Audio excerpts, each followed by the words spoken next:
महाराष्ट्र में जब से एकनाथ शिंदे ने उद्धव ठाकरे से अलग होकर के राज्य में सरकार बनाई है, तब से बीजेपी और शिंदे गुट में शामिल होने वालों की लाइन लगी हुई है। अब एकनाथ शिंदे गुट के विधायक संजय शिरसाट ने बड़ा दावा किया है।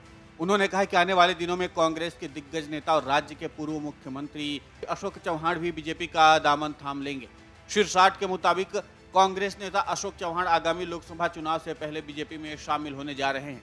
शिवसेना नेता संजय शिरसाट यही नहीं रुके, उन्होंने ये भी कहा कि इस तरह की हलचल भी शुरू हो गई है। आने वाले दिनों में कांग्रेस को तगड़ा झटका लगने वाला है।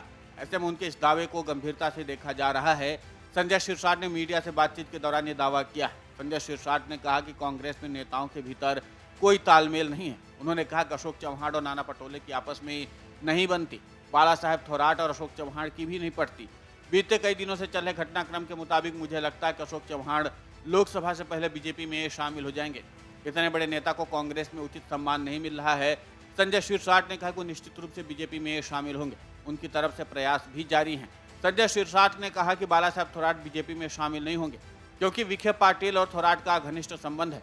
अगर विखे पाटिल कांग्रेस में जाते हैं तो थोराट बीजेपी में जाएंगे। हालांकि शिरसाट ने यह भी दावा किया कि अशोक चौहान ने बीजेपी में शामिल होने का मन बना लिया है। इस दौरान संजय शिरसाट ने एमवी और उद्धव ठाकरे पर भी जमकर निशाना साधा। उन्होंने सवाल किया कि वज्रमुठ सभा में वज्र कहाँ था? ये कोई वज्रमुठ का वज्रपात नहीं है। शिरसाट ने कहा कि सभा के दौरान मंच पर एनसीपी और कांग्रेस नेता जो किनारे बैठे थे वो केवल उद्धव ठाकरे का मजाक उड़ाने के लिए बैठे थे। ये लोग कभी एक नहीं हो पाएंगे। शिरसाट ने कहा कि नाना पटोले कल बैठक में शामिल नहीं हुए। वो इतने बीमार थे कि बैठक में शामिल नहीं हुए, लेकिन वो सूरत की अदालत में जरूर गए। इसका मतलब आप खुद समझ जाइए कि क्या चल रहा है। अशोक चौहान के बीजेपी में शामिल होने की खबर कोई पहली बार सामने नहीं आई। इसके पहले भी इस तरह की खबरें कई बार मीडिया के माध्यम से जनता तक पहुंची हैं। हालांकि तब खुद अशोक चौहान ने इसका खंडन किया था। उन्होंने भी स्पष्ट किया था कि वो किसी भी पार्टी में नहीं जा रहे हैं, वो कांग्रेस में ही रहेंगे।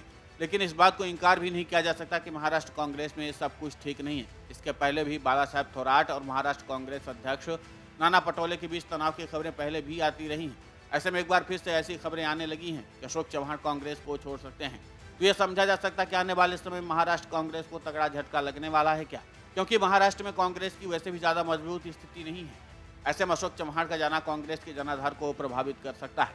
लेकिन यहाँ पर ध्यान देने वाली बात तो यह है कि विधायक संजय शिरसाट के बयान के बाद अभी तक अशोक चौहान की तरफ से कोई सफाई या फिर बयान सामने नहीं आए। ऐसे में शिरसाट के बयान को लेकर के महाराष्ट्र की राजनीति में कई तरह की अटकलें लगाई जा रही हैं। हालांकि संजय शिरसाट ने जिस बात को आधार बना करके बयान दिया है उसको नज़रअंदाज भी नहीं किया जा सकता।